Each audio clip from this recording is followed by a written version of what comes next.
इस कहानी को देखते हैं, the farmer's wife and the mongoose. कि भाई एक किसान की पत्नी है और एक है नेवला। इसके संबंध में इस कहानी में हम बात करेंगे। क्या होता है इस कहानी में? वन ब्यूटीफुल डे, एक बहुत ही खूबसूरत दिन। अ वीमेन लेफ्ट, ये लीव की सेकंड फॉर्म और थर्ड फॉर्म होती है, लेफ्ट है। तो लीव का मतलब होता है छोड़ना। अ वीमेन लेफ्ट हर पेट, मतलब पालतू। मंगूस, कि भाई एक नेवला था, उसका पालतू नेवला, उस पालतू नेवले को एक महिला जो है छोड़ के गई। To care for her child, अपने बच्चे की देखभाल के लिए। वाइल, देखो हम वाइल का प्रयोग करते हैं जब दो काम साथ साथ चल रहे होते हैं, है ना। दो काम जब साथ साथ चल रहे होते हैं तो उनके लिए हम वाइल लगाते हैं। तो while she went to the market, कि भाई इधर तो वह गई मार्केट और दूसरी ओर वह नेवले को छोड़ गई अपने बच्चे का ध्यान रखने के लिए। शी टोल्ड द मंगूस, एक बात और ध्यान रखना, टोल्ड के बाद में हम टेल या टोल्ड के बाद में टू नहीं लगाते हम, है ना। डायरेक्ट लगाते हैं कि जो ऑब्जेक्ट होता है ना उसे डायरेक्ट लिखते हैं। जैसे she told the mongoose, she told me.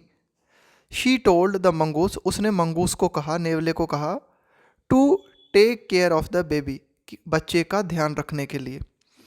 But while she was gone, लेकिन जब वह चली गई थी, a snake came into the house.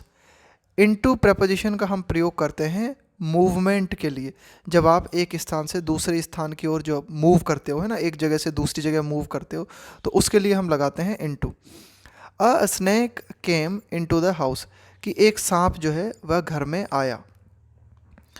The mongoose killed the snake, नेवले ने क्या किया, उस सांप को मार दिया। हु वाज अबाउट टू, इसको देखना, अबाउट टू का प्रयोग। अबाउट टू का प्रयोग करते हैं हम जब कोई काम जस्ट होने वाला होता है। जैसे मैं कहूँ कि भाई मैं वहाँ पहुँचने वाला हूँ, जैसे मेरा दोस्त है कोई, वो इंतज़ार कर रहा है मेरा, तो उसको मैं ऐसा बोल सकता हूँ कि बस मैं आने वाला हूँ। I am about to come, I am about to come, है ना। तो इसका मतलब ये हुआ कि भाई मैं जो है बस आने वाला हूँ, मैं वहाँ पे। I am about to reach, मैं वहाँ पहुँचने वाला हूँ। तो who was about to bite, कि सांप जो कि काटने वाला था, है ना, वाज आया ना यहाँ पे। Who was about to bite यानी काटना। द बेबी, कि सांप जो कि बेबी को काटने वाला था, उसे मंगूस ने मार दिया, उसे नेवले ने मार दिया। When the mother came home, जब माँ घर आई। When the mother came home she saw, तो उसने क्या देखा, ब्लड इन मंगूस माउथ, कि जो मंगूस था, नेवला था, उसके मुंह में खून था।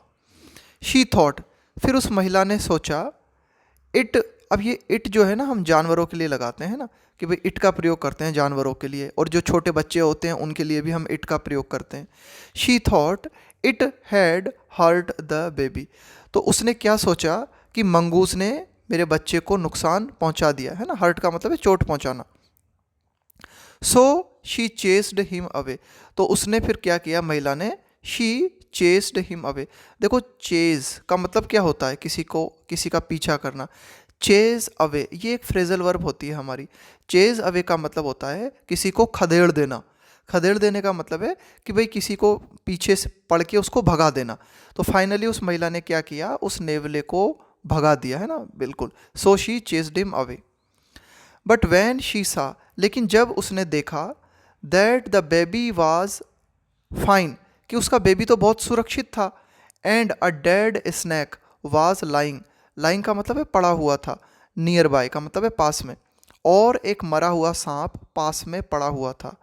शी फेल्ट, तब उसने महसूस किया, ये फील की सेकंड फॉर्म और थर्ड फॉर्म में।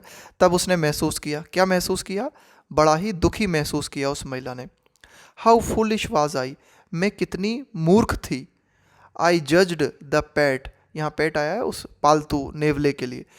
आई जज्ड द पेट, कि मैंने क्या किया, उस पालतू नेवले को बड़ी जल्दी जज कर लिया। जज का मतलब होता है किसी के बारे में अपनी राय बनाना, किसी का मूल्यांकन करना। आई जज the pet too quickly, too quickly मतलब कुछ ज़्यादा ही जल्दी। मैंने नेवले को कुछ ज़्यादा ही जल्दी जो है जज कर लिया, है ना। जज का मतलब किसी के बारे में अपनी धारणा बना लेना। शी क्राइड, वह चिल्लाई, वह रोई। But it was of no use now, लेकिन अब इसका कोई मतलब नहीं था। But it was of no use now, क्योंकि नेवले को तो उसने भगा ही दिया था, अब चिल्लाने से जो है इसका कोई मतलब नहीं था। देखो ये जो फ्रेज़ लिखी हुई ना, it was of no use, इसको ऐसे कि इसे याद कर लेना ना, बोलने में भी काम आएगा ये, और जो क्लोज टेस्ट आते हैं ना उसमें फिल करने में भी काम आएगा। इसको इसी तरह से लिखते हैं हम, it was of no use now, लेकिन अब उसके रोने चीखने का कोई मतलब नहीं था, इसका कोई मतलब नहीं था। मॉरल देखते हैं इसका, मॉरल क्या है।